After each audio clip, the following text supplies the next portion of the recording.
This is the Fantasy Ladder Podcast, episode 14. I am Steve at Fantasy Ladder. This podcast is brought to you by the IDP Guys Network from idpguys.org. So please subscribe to the YouTube channel and check out all things at idpguys.org. So if this is your first time listening, welcome. If you have been here before, we are continuing with our fan base series where I'm bringing in my some of my favorite personalities from the fantasy football community to talk about their favorite teams. And of course, we're doing this to add a little bit more depth and a little bit more heart to the conversation because I might not be as plugged in or know as much of the history of each team as well as my own. So I'm going to bring on my guests here and we're going to have a good time talking about the New Orleans Saints. So first up here is Matt Ward at Psych Ward FF. He is the lead writer and director of content, I believe, for Brodo Fantasy Football and Dynasty Football Factory. Matt, welcome on. Appreciate you having you. So please answer two questions for me. One, how are you doing? And how long have you been a Saints fan? First question. I'm doing excellent, man. Thanks so much for having me. It's honestly a pleasure to hang out with you and get to do this today. And I've been a Saints fan my entire life. My mom got me a VHS from a thrift store called NFL Thunder and Destruction. They highlighted the Dome Patrol with Patrick Swilling. Yeah, I think I was 6 years old. So yeah, I've Okay. been a Saints fan as long as I can remember. That's fantastic. That's awesome. Well, I appreciate you having you on and hearing more of your thoughts about the Saints. All right, and we have Cooter Doodle, the Cooter Doodle. You know her from Matthew Berry's Fantasy Life and Petite Pods, which I must say was one of my just favorite things of 2021. And then you brought it back for an episode again here. Like if you remember, like Oprah's favorite things, like that would have been one for me, right? So I just just want to welcome you onto the show. And how you doing? And how long have you been a Saints fan? I'm doing really good. I have not been a fan as long as Matt, which is crazy because you said you're from Canada. And so I feel like I'm getting shown up here. I'm like, oh God, born and raised in Louisiana here. But I remember going to my first Saints game with my best friend when I was like 8 or 9, and it was against the 49ers. And that was at the time, I believe, one of our rivals because that's what my mom told me at the time. But like, I wasn't that into it. We'd play like football in our neighborhood, but I wasn't that into it. I didn't get into watching the Saints until like the Drew Brees era, just because that was when like I was actually attending games and I kind of got the feel for the dome and like everything. And before that, it was just, it's on TV and my family wasn't super big into it. But ever since I like really I'd say an adult, but like college age started attending, I was hooked. And then once I got into fantasy, all the other teams I cared about. But yeah, so not at the age of 6, but definitely a diehard now. A long, rough road for sometimes. Yeah, it's interesting. When I started playing fantasy football, this was when like Marcus Colston was a rookie, and like Aaron Brooks, I think, was the quarterback then. And so, I mean, I always thought they had like really cool looking jerseys. That was like as a kid, like that was like where my mind went. But growing up outside of Philadelphia, it's basically like you have to be an Eagles fan, or else like you just won't live in the house you grew up in, kind of a thing. It's very territorial, like Boston or New York. It's like you like these teams, it's just the way it is. You're gonna suffer, be happy with the rest of your neighbors or whatever. But yeah, so again, that's really cool. Appreciate you guys coming on. Yeah, So we're just thanks gonna for having me. start. Absolutely. So we're just going to start with a summary of the 2021 season and then just kind of work our way through the offseason up here and then looking ahead to the 2022 season. So last season, the Saints finished with a 9-8 record, second in the NFC South, but unfortunately missed the playoffs for the first time since the 2016 season. Leading up to last year, the Michael Thomas saga was one of the more bizarre fantasy football happenings in recent memory. And Jameis Winston unfortunately suffered a season ending injury in the middle of the Week 8 contest against Tampa Bay, which abruptly and sadly ruined the revenge game narrative. And I'm sure a lot of DFS lineups across the country. Now, big news. Sean Payton retires as head coach. then their defensive coordinator, Dennis Allen, gets hired as head coach. So Cooter Doodle, Sean Payton leaves a legacy of excellence behind him with an overall head coaching record of 139-84, 8 postseason wins after the franchise had only won 1 playoff game prior to his arrival. So as a fan, this has now become a series of bittersweet transitions, first with Drew Brees retiring, and then now with Sean Payton retiring. What has Sean Payton's career meant to you as a fan? Yeah, so like I was saying, that was around the time that I was really getting invested. So for me, that's what I think of when I think of the Saints, is that whole Drew Brees, Sean Payton era, just because that was my time as a fan. So it is very, like you said, bittersweet is probably the perfect way for me to describe it, because I feel like we owe so much to him and to what he did for the team and what he brought. And he did great things while he was here. However, I do feel like I was getting salty as a fan in the last, the tail end with some of the decisions where I felt like, why are we not giving this person the ball more? Why are we not trusting? You know what I mean? So I feel like it kind of ended in the way that I feel like if it would have gone on longer, it might have tainted his legacy. You know what I mean? So that's interesting. Yeah. I feel like it worked out. Everyone is very glad, or I feel like the general public is very thankful for what he's brought, but it's time to kind of start a new chapter, in my opinion. Sure. Okay. And I see Matt nodding, so I'm like, good. Okay, he agrees. Yeah, no, I can definitely agree with that. And even to kind of like piggyback on what you were first saying is like, growing up, even when your friends were talking about football and everything, like admitting you were a Saints fan was definitely not a cool thing. And like, it was kind of like, why? Like you can pick whatever team you want. But Sean Payton in the Drew Brees era really gave you the identity to like be proud of telling people that. Like, yeah, I've been a Saints fan my whole life. So yeah, it is. I do think that it was time. And if there was any time for him to retire, it's post Drew Brees after a really tough season. And again, after some tough decisions too, that we would start to question as a fan as the things got down the line. So yeah, I certainly appreciative of him bringing a Super Bowl to my favorite team. Like Absolutely. you cannot, yeah, but I'm okay with where we're headed, I think. Yep, that's exactly where I'm at. And I feel like that's a good feeling, because you see a lot of these teams where they have these big shifts and it's like the unknown, and I know we'll get into that later, but I'm definitely hopeful for what's coming. Gotcha. That's awesome. Yeah.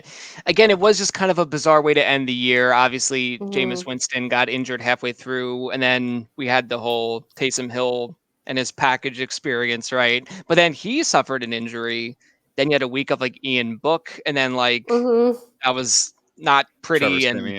Trevor Siemian. I was trying to remember like who else. Season. Yes. So it was just like, I don't know. Still one game away from making the playoffs. I know. Well, that's right. If the Chargers and the Raiders would have just kneeled on that ball.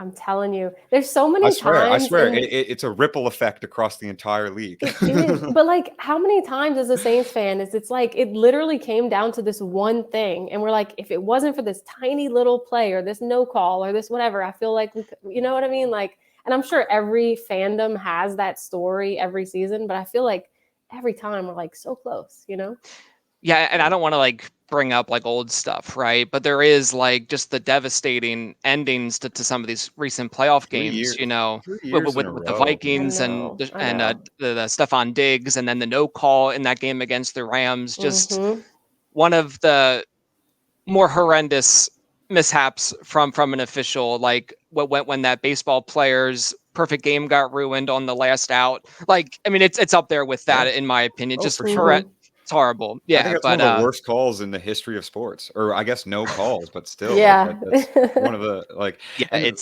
drives a little thing that drives me crazy is that Super Bowl was decided like 10-3, and we were averaging like 30 points a game that season. Like, I know. I think we would have, and also historically own Tom Brady. So we do, and that is one thing. That is one thing that I will say. Last season, I got so fired up because we didn't make it to the playoffs. We didn't have a great season, but God, did we beat the Bucs. and we held Twice. Tom Brady to 0 points, I think, in one of the games. And we went to both of them, and I think our season opener is against them at home. So I'm thrilled. For me, that's a rivalry that just gets me fired up. Same. Yeah, it's a really good transition, actually, because now, as we go on to this season, the Saints did hire their defensive coordinator, Dennis Allen, to be the new head coach. And I'm pretty optimistic about this move just because of what he was able to show or just kind of turn around the Saints defense. That they started as like a bottom 2 defense in 2015 when he was brought on. And then he's worked their way up to being a top half or a top 10 defense each of the last 4 seasons. So I like that track record that they're going on. So Matt, what are your hopes and expectations for the start of the Dennis Allen era?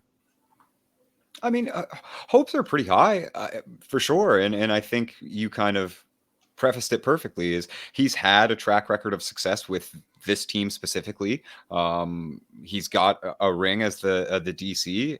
He's definitely like built into the system already. He's been, even though it's on the defensive side of the ball, like he's been a big part of every step that this team has made throughout the winning years, and the changing of the guard, so to speak, when it came to that defensive prowess, where the Saints were always known for being high-powered shootout offenses, and that was at like the peak of our success, were shootout games and Drew scoring lots of points, and then we really became a team that you can't score against. So yeah, I certainly think that he can bring that kind of winning mentality and that culture to the other side of the ball. He's made a lot of in-house promotions as well, so like the coaching staff is different on paper, but it's really a lot of the same personnel. So I feel pretty good about Dennis Allen, and he's already made some pretty crazy offseason moves as well. So I'd like that he feels like this is his team and he can do something with it too. Like I like that he's kind of put himself in the driver's seat to really make changes immediately, so that the Saints don't have to take a rebuilding phase and it can kind of go through a soft rebuild.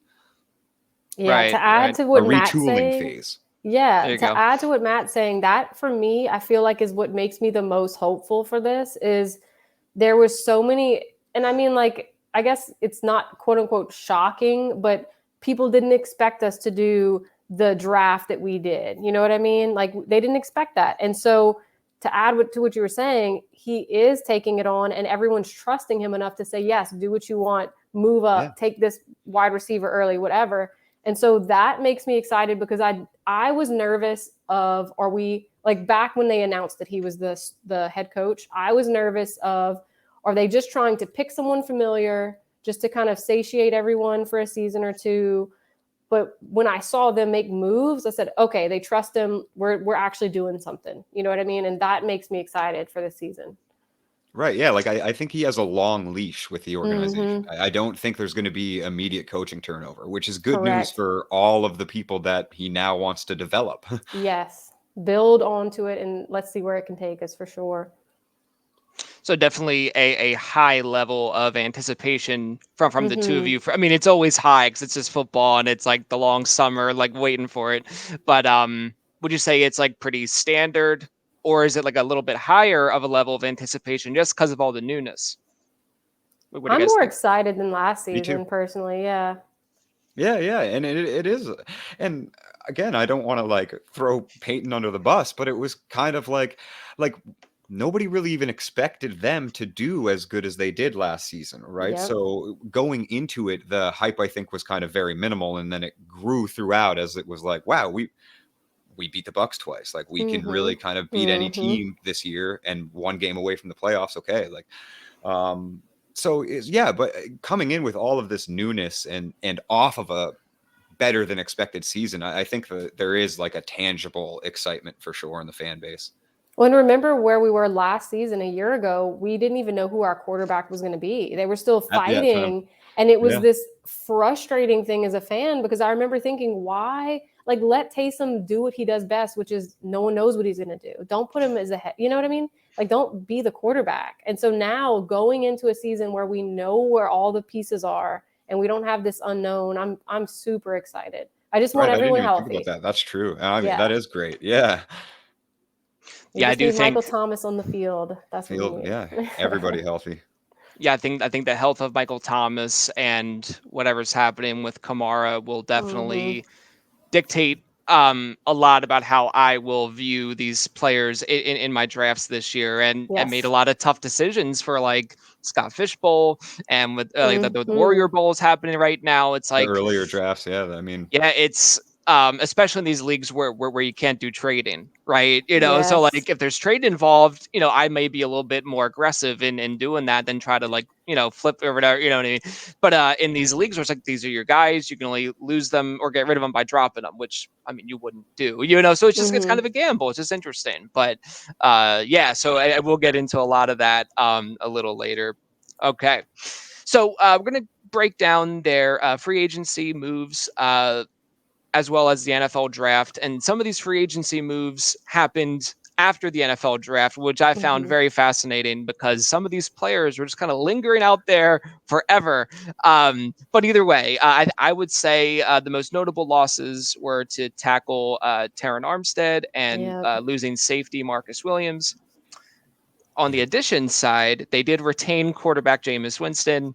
They added safety Tyrann Mathieu, gets a little bit of a homecoming as he was obviously a superstar at LSU. They So brought in good. safety Marcus May and Daniel Sorensen, some like high draft capital guys, but also just longtime starters for the previous teams they were on. And then Jarvis Landry, uh, a signing that I really wanted my Eagles to make. I wanted them to sign the Honey Badger as well, but the Matthew signing and the Landry signing happened after the NFL draft. So for me, that was just like a real icing on the cake for what they had done up to that point. So I think that really, in my opinion, saved their process up to that point. But we'll get to that. Um, am I missing anything of importance with who they lost or who they signed, or is that pretty much um, what you guys think was most significant? yeah, I think that's the big ones for sure. yeah, absolutely. Mhm. Gotcha. No, the tight end room pretty much stayed the same as well. Mhm. Yeah, Ingram was a mid-season signing, yeah. So yeah, that's Oh, it. that's right. Yeah, he went from the Texans over to the Saints. Mhm. It's kind of a funky one, but yeah, I mean, again, like another guy who was in that Saints team for a while, so just a familiar vet, just step in and do his thing. So yeah. So now, Cooter Doodle, I want you to talk to me about Jameis Winston. To Mhm. me, Jameis is without a doubt one of the most fun and memeable players, obviously, in the league. Seems like an awesome locker room guy, but it does make me a little bit nervous. At times, he can be like a little bit like erratic on top of his like injury rehab. So, what do you think of him as a player, and are you confident in his ability to lead the Saints to the level of success that the team has grown accustomed to over the last several seasons? I have been high on Jameis way before the Saints have been ready to be high on Jameis. Personally, like I've been wanting him to be our starter even when Drew was on the team. I Okay. felt like there was a game against, I think it was Drew's last season. So what, 2 years ago, at the end of our, like I think it was the last game before the playoffs, deciding the playoffs, maybe against the Bucks, and we had given the ball to Jameis only a handful of times. And every time he was chucking it down the field and getting us first downs. And then we'd, for some reason, fall back on Drew and he wasn't going anywhere with it. So I've been high on Jameis since then because I felt like he could have potentially gotten us to further, with what he was capable of. And at the time, Drew wasn't. We didn't know, but he was injured. We didn't know all that. So yeah, I'm very high on Jameis in the sense that I think that he can do what we haven't had in a while, which is down the field, really getting the ball down there, which was what was good for us for many years when Drew could do it, right? Yep. And I do think, like you said, the locker room, there's something about that goofiness that I think he can like command. Like he's friends with everyone and not, he's a leader, but he's also got their respect as a friend. I'm making assumptions, right? But it just feels that way. I completely For sure. agree. To me, he's You like, have to love if I Jameis. had Like, I to, don't if know I had how to you draft couldn't. quarterbacks, yeah, if I did draft quarterbacks based on who I would want at like my lunch table in high school, like Yeah, Jameis is at the top. You know right what I Right. there. mean? Yeah. And but I think because of that just attracts like a lot of like cohesion and kind of brings people together. So I'm with you. I completely agree with that. And it is a shame because last year he threw 14 He was doing so touchdowns and well. only 3 Yes. He was, interceptions. A tremendous improvement from the last season he yeah, was a starter in Tampa Bay with Yes. 33 the 30 for touchdowns and 30. 30. Yeah, that's right. Yeah, But the he's 30 like for 30 basically year. a walking 4,000 passing yard type of quarterback. Yeah. So like if that's his floor, I mean, you love that for fantasy purposes, obviously. But you're right, it just adds a much different dimension to the offense as a whole because Drew Brees just wasn't quite the same there as you were saying towards the end there. So Matt, did you have any differing thoughts on Jameis, or are you pretty I much? mean, I love Jameis, and as a fantasy asset, like he's so under the radar, like and Yes. just forgotten about that. It really doesn't add up. Like he's almost, people aren't even drafting him as a starter in superflex leagues. Mm-hmm. Do you know what I mean? And the last time Jameis was a full starter for the Bucks, even throwing 30 interceptions, he finishes QB8 in points per game and QB3 overall, and was QB9 before getting injured, averaging 20.6 points per game. Like Jameis he's very capable of being a quarterback one for your fantasy teams, and being able to draft him at like QB25, it just seems too Absurd. obvious. I know. Yeah, like it's and that's, and yeah, sure, there's some risk. A lot of it, the points per game were high because he had a few spike weeks and obviously a small sample size, but the risk is gone. You're drafting him as your QB2. Like Mm-hmm. the risk is all gone as far as cost is considered. So it's all upside, and I certainly think he will far outperform that. Well, both in the real stage and fantasy wise. Like I do think the Saints will win over their Vegas total for over unders, and like I feel pretty good about Jameis being a starter. Yeah. And to add to that, I mean, what was he working with last season? Like we didn't have Right. Michael Thomas, right? And so he's working with these guys that some weren't even established necessarily. And he had 14 touchdowns in those first, 7 games and not many Yeah. interceptions, which that was the big thing everyone thought, his memeable interceptions, right? So And it's now that we squinting, have, because of his eyes, yeah. right. But like LASIK now, Jameis. if Thomas is back on the field and healthy, and then I'm actually pretty high on Jarvis because I feel like Olave is going to come in later in the season and he's going to be a great asset long term.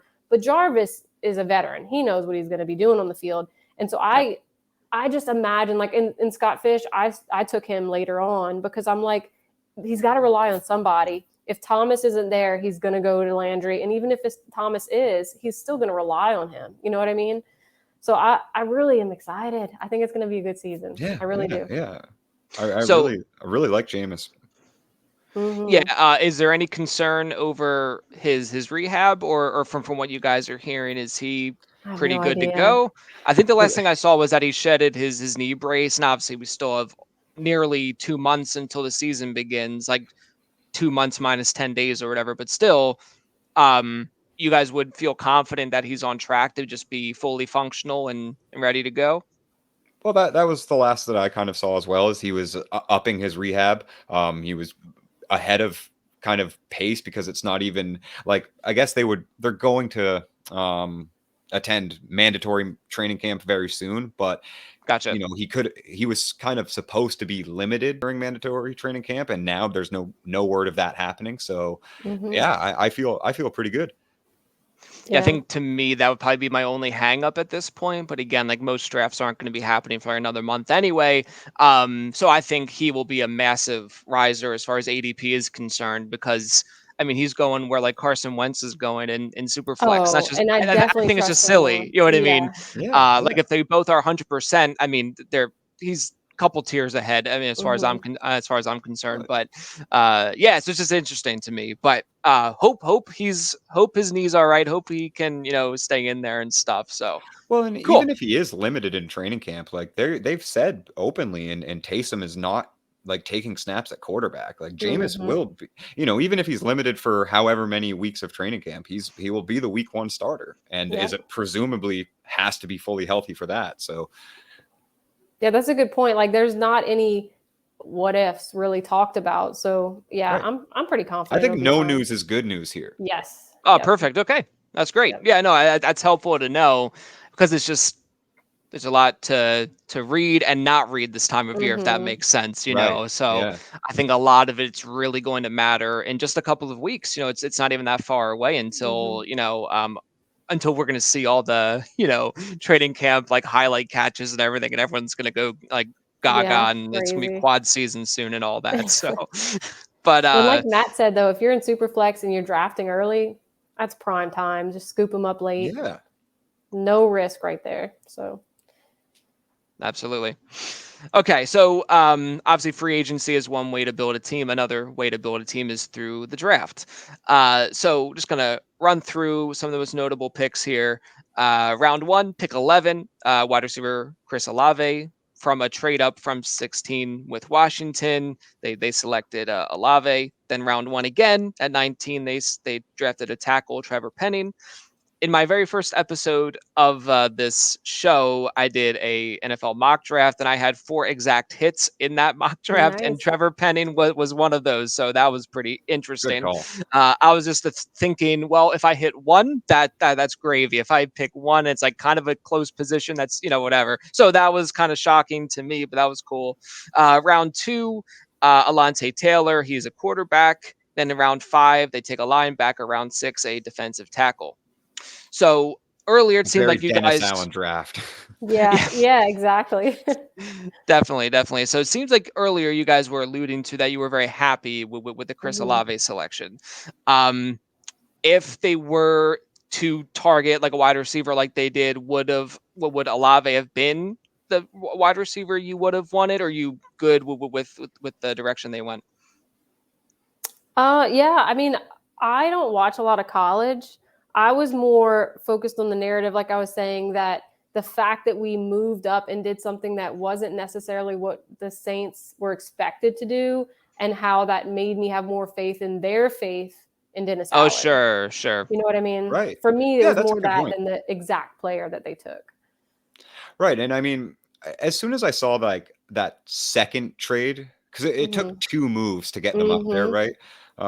As soon as I saw the second trade go where they moved up to 11, like you knew it wasn't a quarterback at that point. Yep.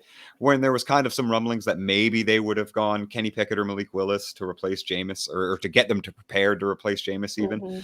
Hmm. You knew it wasn't a quarterback. So that move, again, kind of like not necessarily who the player was, but it gives me a little more confidence in Winston as well. Yep. And I do really like Chris Olave. Like Ohio State is just a wide receiver factory. They just pump out all-star wide receivers in the NFL. I do like Garrett Wilson more, but I think Chris Olave was one of the most pro-ready wide receivers. And to see Dennis Allen in his first move as a head coach essentially give up 3 first-round draft picks of capital to get Hmm. him, I feel better about him as well. And it certainly helps his overall like collegiate profile. I'm an analytics guy. And going in the top 15, like that just skyrockets his range of outcomes he can really be something special. Yeah. Yeah, it's interesting because at that point of the draft, Drake London went 8, Garrett Wilson went 10.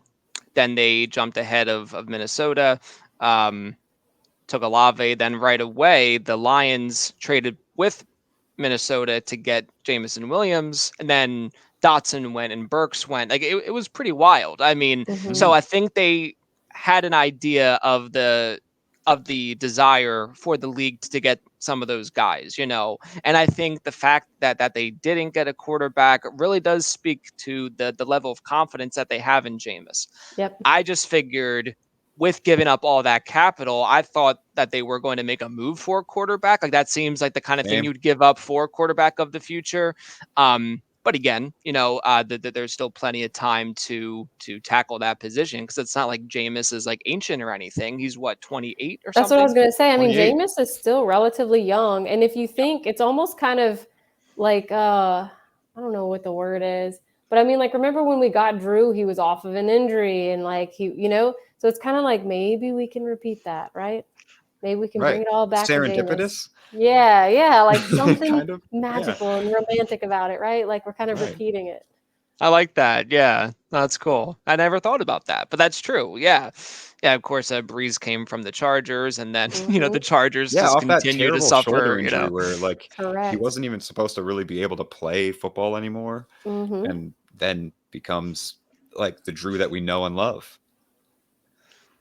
And it is kind of nice as a fan to like Drew was so serious and such a respected player that it's kind of nice to have the shift and have the silly guy. You know what I mean? And I love Drew Yeah. and everything about him, but it is kind of like refreshing to be like, it is fun and it's just silly, Yeah, it almost would be like too Agreed. obvious if he's like the new like chunky soup guy. You know what I mean? Like he Right. just was like born to play that kind of commercial. But no, I mean he's just a ton of fun, and I really do wish him well, despite being an Eagles fan, because like my thought whenever I think the Saints, I just think like, well, this is going to be a tough game. So I think like that's like a major Yep. part of Good. like the legacy. Yeah, exactly. Yeah, I'm Yeah, like good. sweating out every single game against them.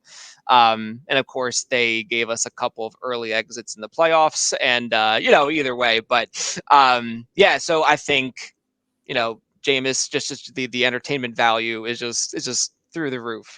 So very excited for that. Now, there's also was a little part of the draft that's kind of interesting, where certain players that you think maybe should be drafted end up don't getting drafted. Now, sometimes the team's undrafted free agents are not the most interesting. They're not the most exciting.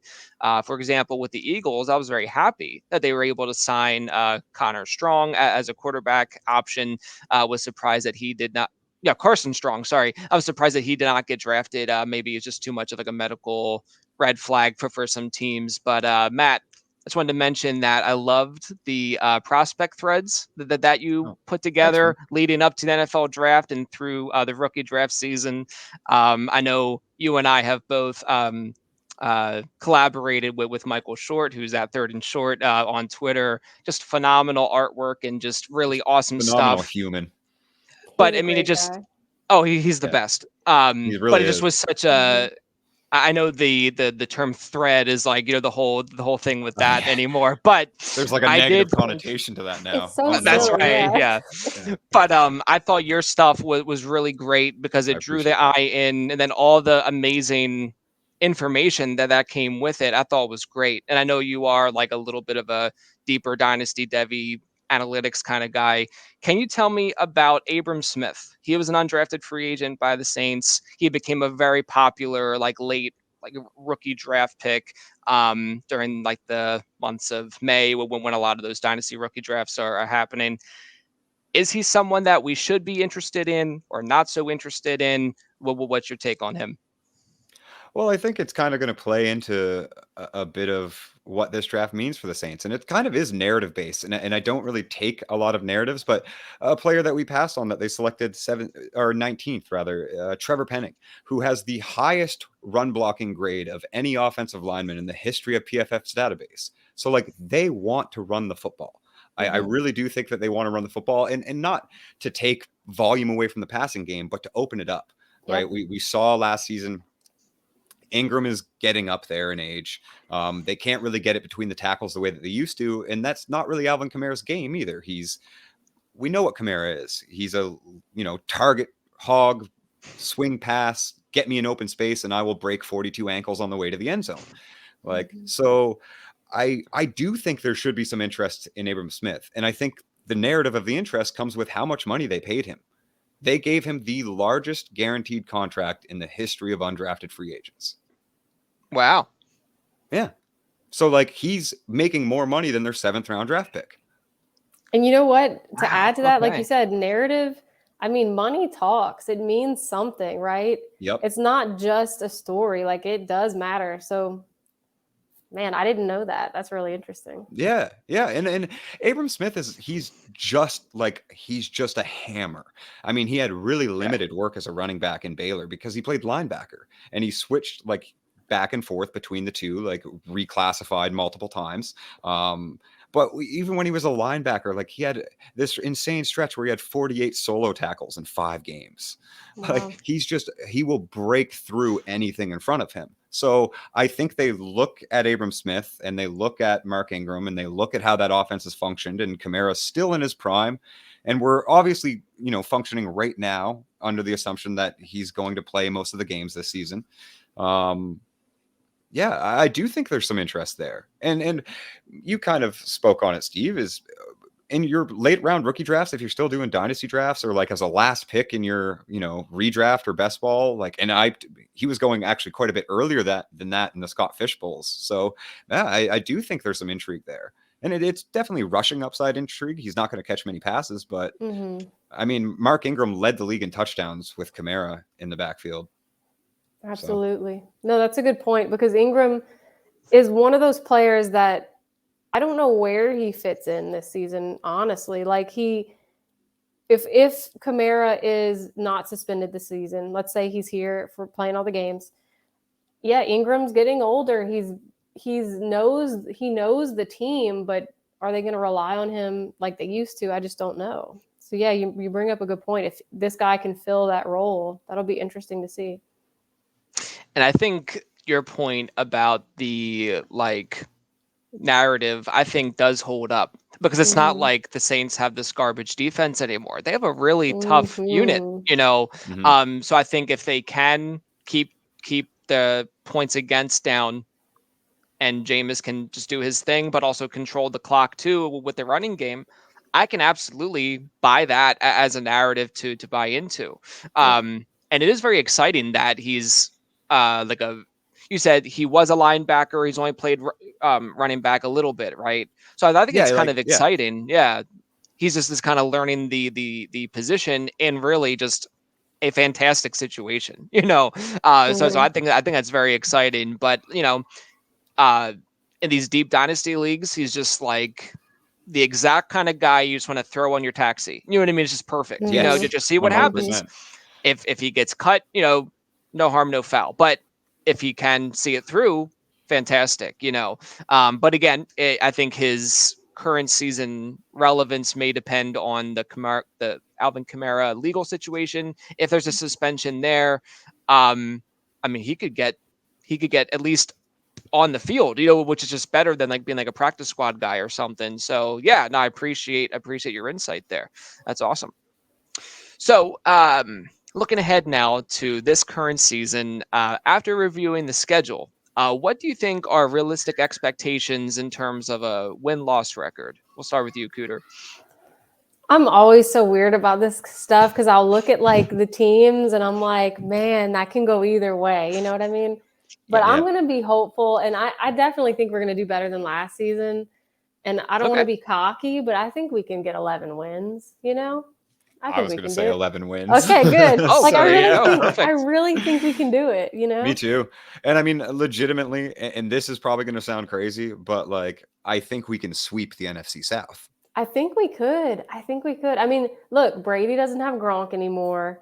We know that we easily can beat them. Well, that's kind of a funny narrative too, is that defense from the start was built specifically to stop Brady, always with the assumption that Drew could get us to the Super Bowl. And that if you're going to build a defense to stop anybody, why not the guy that's been in 7 of the last 10 Super Bowls? So, and then it showed when he came to Tampa, he's got an 0-4 record against us. It's magnificent. Wow.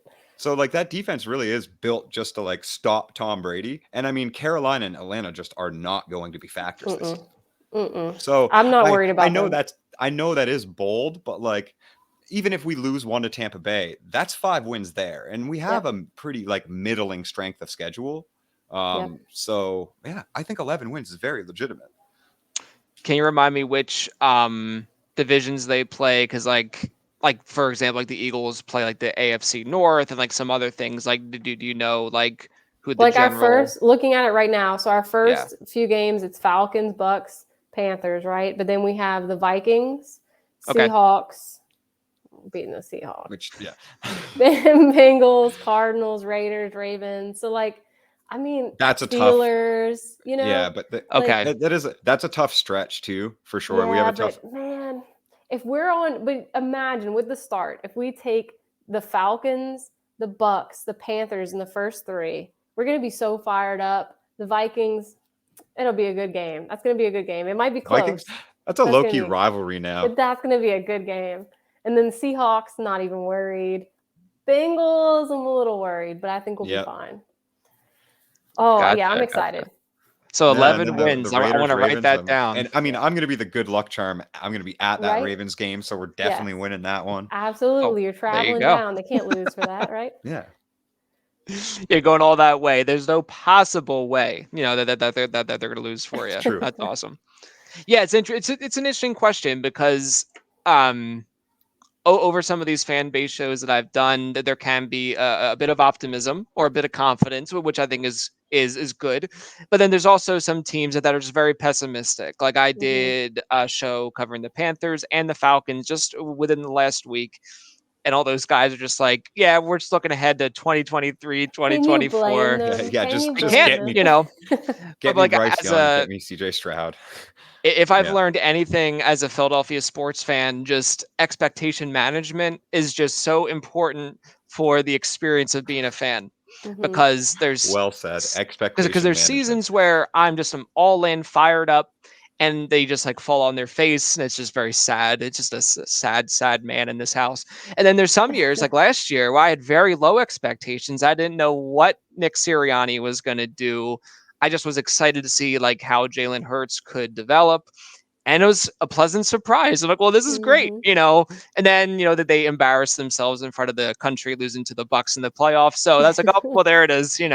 But just that Hey, I was expectation rooting for management, you guys if it means anything. Same. it, I it mean, means a yeah, lot. It of really course we does. were. Yeah.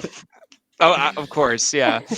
But yeah, so it's just an interesting thing. But I think that the optimism and the confidence that you guys have in your team, I think, is warranted. I mean, fantastic defense, very Hmm. intriguing offense, especially if all those pieces come together. I mean, Yep. Jameis, Olave, Thomas, Landry, that's crazy. And Hmm. then you got Taysom kind of mixing in and doing some like it's a lot of fun. So Yeah, I do and think your again, like optimism is good. 9 wins last season with 3 different quarterbacks and in a Yes. broken up defense, and now like the defense is healthy and has only gotten better through the draft, and the offensive line without Armstead does kind of like uh, That's the sink only my stomach. thing. But then Yeah. like we just optimism tells me that we slide Ramczyk to the left tackle and Trevor Penning's the greatest run blocking guard in the history Right. of college football. Like so, that's yeah. And I think too, like going back to the whole narrative thing, like we got Jameis with the locker room. You have Tyrann Mathieu who really wants to be here and like Hmm. is going to elevate us even further at defense. I just think we have so many pieces that literally are falling into place. I just can't see why you wouldn't be optimistic, you know? Yeah, No, yeah, and definitely. then like losing Marcus Williams and adding Honey Badger, like I mean, I certainly don't Right. think that's a downgrade. Hmm. I'm excited. Yeah, me Awesome. too. The more that we talk about it too, I I know, cannot I wait for know. this season to start. It's yeah, I think it's a really, really good and fun time to be a Saints fan. You don't Hmm. know what to expect, and the expectations are tangibly high, but also like it's not crazy. Like it's not out of the realm. Right. Right. So fun times. Definitely. So we do want this show to be a fantasy football show at the end of the day, but I do enjoy just the general football talk as well. So you guys can go through whichever angle you want, redraft, dynasty, or both. Doesn't matter to me, but I'm just curious your thoughts on offensive players to target at projected cost. And again, we're about a month away from like the actual ADP actually mattering. So, it's a little bit fluid here. And some players to fade at projected cost on the Saints. So for me, for Dynasty, I was a really big Chris Olave fan. I liked how you phrased it earlier, Matt. I thought he was probably the most pro ready of the wide receiver. I mean, like obviously Drake London has a lot of upside. Burks has a lot of upside as well. But Olave, I think day one can step in and make the biggest difference the fastest for Hmm. whatever. So I'm all in on Chris Olave. And even for like redraft, he's pretty intriguing to me as well. He just seems like a really obvious late round like wide receiver to get, just top off your bench. I think he could be fantastic just because of the uncertainty with Michael Thomas, who obviously is a superstar when he's on the field. But um, if there's any lapse in his return to the field, I just think Chris Olave is going to be great. So I'm all in on him. And a lot of my answers still do depend on Kamara and on Michael Thomas's health. But in redraft, I actually am kind of interested in Mark Ingram, just like last guy on your bench, because like if Kamara does get suspended, that's just like 6 weeks, I think, of decent touches for him. And again, you're not drafting him at that cost to start him, but still, like some team is going to want to like a running back. I would just say just draft him for the intention of flipping him in those suspension weeks. I think some managers could be interested in that. So how about you guys? Players to target at projected cost. I'll let you go first, Matt. One of the biggest ones we already touched on his costs is I think Jameis being out like essentially a QB3 value is just absolutely insane. I think that draft Jameis, draft him higher. Like I'm even comfortable. Reach for him. Yep. It's fine. Like, yeah. So that's a big one. Kamara, assuming like his suspension cost is already kind of baked in. So he's falling around like the Antonio Gibson range in startups and dynasty, and I mean actually similarly in best ball too. So that I'm glad that those ADPs cross over. And even with like, to be honest, even with 6 games like locked in, if I knew that, I would draft him over that tier of running backs, because you're going to get RB1 upside. So I mean, I guess actually to answer your entire question is short, there's not really anybody on this team that I'm fading at cost, because everybody is so undervalued compared to their ceiling and their range. Like essentially almost every Saints player right now is being drafted at their floor. I could agree with that. Yeah, absolutely. But yeah, because there's like little question marks, right? And that I feel like people are reading into them so deeply and they're forgetting the value now that because people have fallen, exactly like you said, they're being drafted at floor. That's perfect. Because like for me, like when I saw and most recently I was in Scott Fishbowl, but like Jarvis Landry, I'm like, oh my God, yeah, I'm going to take him this late because who knows, right? Who knows what's going to happen?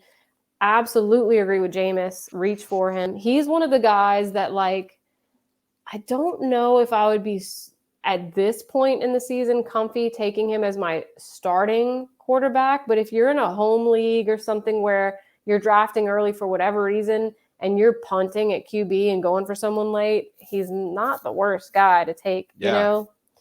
So yeah, I agree. The only people I don't know, I'm not as high on Mark Ingram, and it's probably just because I feel like he is past his prime. But like you said, if Kamara's out for 6 weeks, he's probably the guy. Like they're not going to give it to a rookie, you know?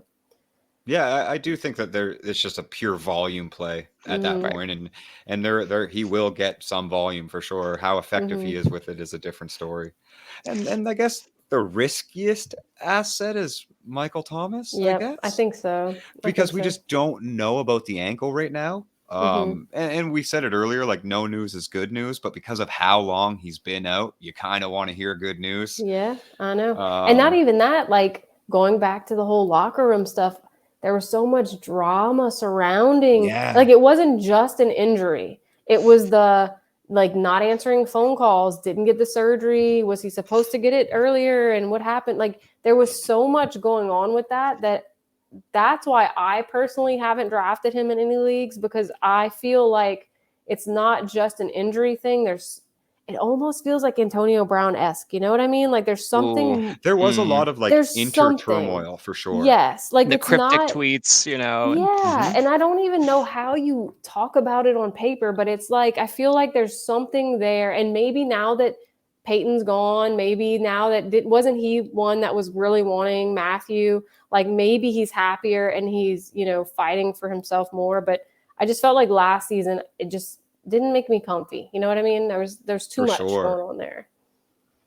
Yeah, that was one of those situations where you didn't really have like read between the lines, but you didn't have to. Like it was very like there was something there. There was something on the and I mean he had the right, I suppose, to be disgruntled. Like he, you know, he's the big, for sure, yeah, the big guy. He's supposed to be the alpha, and felt like he wasn't being, you know, treated as the most valuable asset on the offense. So like I do understand why that drama popped up to a certain extent, but it's obviously not a situation that you enjoy seeing. Yeah. And I mean, he's going late enough that like, if it works out, those people are going to be just smashing, you know, if you're drafting 100%. But I mean, I'm he's just never like, been anything but a wide receiver 1. right. But I'm just so reluctant. Like, I don't think I've drafted him in any leagues because I'm just nervous about that, just the off the field stuff. So, but look, Yeah, I think watch week yeah. 1. If he's healthy and playing, I'm going to be like, I'm his best fan. Like, I'm going to I'll flip the script so fast. For sure. Well, no, I mean, I think you have every right to do that as a fan, but when it comes to paying a certain cost for a player that does hold a certain amount of risk, like I don't think you can be mad at yourself for Mm-hmm. just avoiding it because there's like a dozen other wide receiver 3 options that you could just Yep. easily throw in or just not have any points available if he's not ready. You know what I Mm-hmm.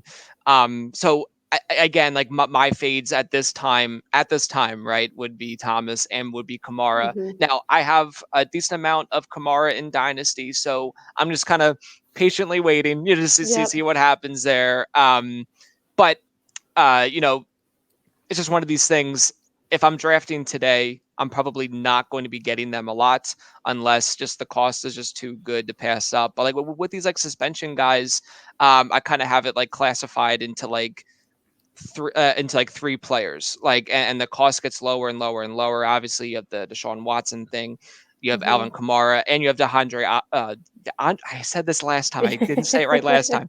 DeAndre Hopkins. So for me, the one to target is Hopkins because he's Mm-hmm. going way later than them all. So like for me, the cost benefit is better for him Right. specifically. But I think you made a good point. Like Kamara is a guaranteed RB1 output like every single week. So if you just miss Yep. 6 weeks of that, that's it's not great, but what you're getting from him. But for me, the cost bet, like he'd be more of a guy I'd be like aiming to trade for like in the middle of that suspension, if that makes sense. See if the managers get antsy, or if they're Mm-hmm. kind Right. of are If they're looking 0 for and Down an few edge losses. to 3. try to. Yep. Yeah. Yeah. And again, Yeah. I, No, I and can I get that. I can tell myself these scenarios where I can imagine a trade happening, but like I know it's Will not it? Yeah. realistic. Like Yeah. I think I'm a better salesman than what I actually am in reality.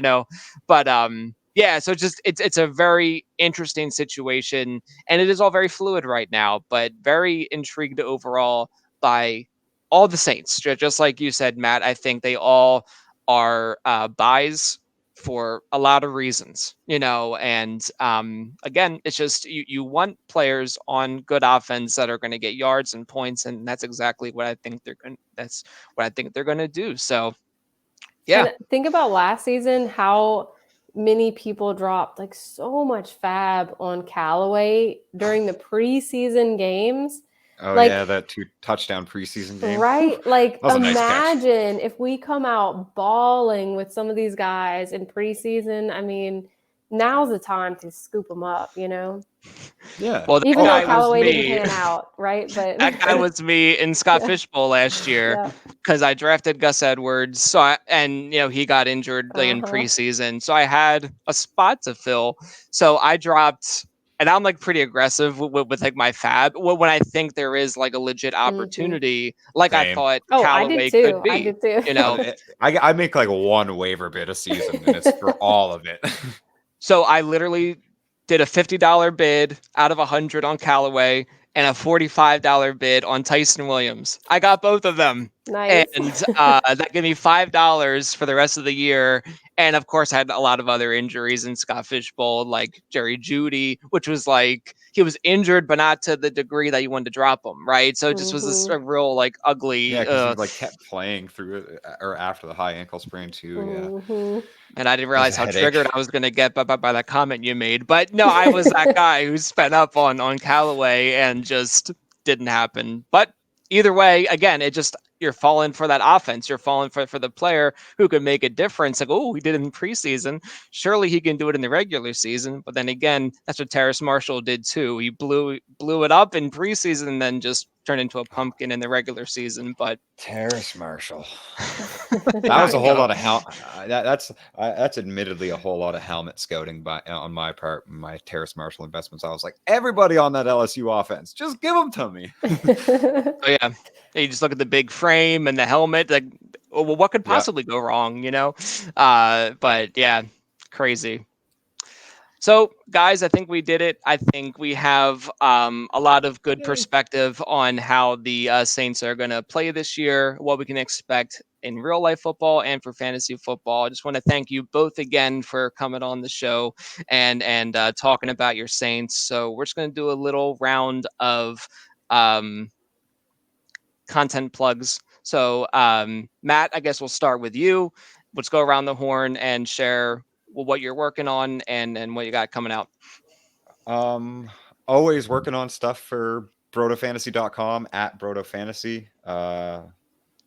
Doing true value reports for them right now. So like some of their exclusive statistics that they have on the app and on the website that are, true to their propriety. Working on some kind of how to use those stats, kind of just some fun ways to implement them into your fantasy success. And yeah, also at dynastyfootballfactory.com, writing over there every week, publishing market articles and director of content for both. So yeah, go check out my places, please. Perfect. You got it. And then for me, just fantasy life. Got some big things coming. Fantasylife.com. Follow at MB Fantasy Life on socials. And I will have a petite pod coming out very soon with Joey Wright. Oh, nice. Joey's the best. Wow. Yeah, he's been patient. He Drop. sent his stuff in to me a while back, and then I got COVID and life, and so it's coming out soon. But yeah, that's awesome. That'll be episode 1 coming out shortly. He'll be the first guest, right? Yes. Yeah. That's awesome. Well, thank you both again for coming on, and best of luck to you guys this season, and best of luck to your Saints. All right. Thank you. Who dat? There you go.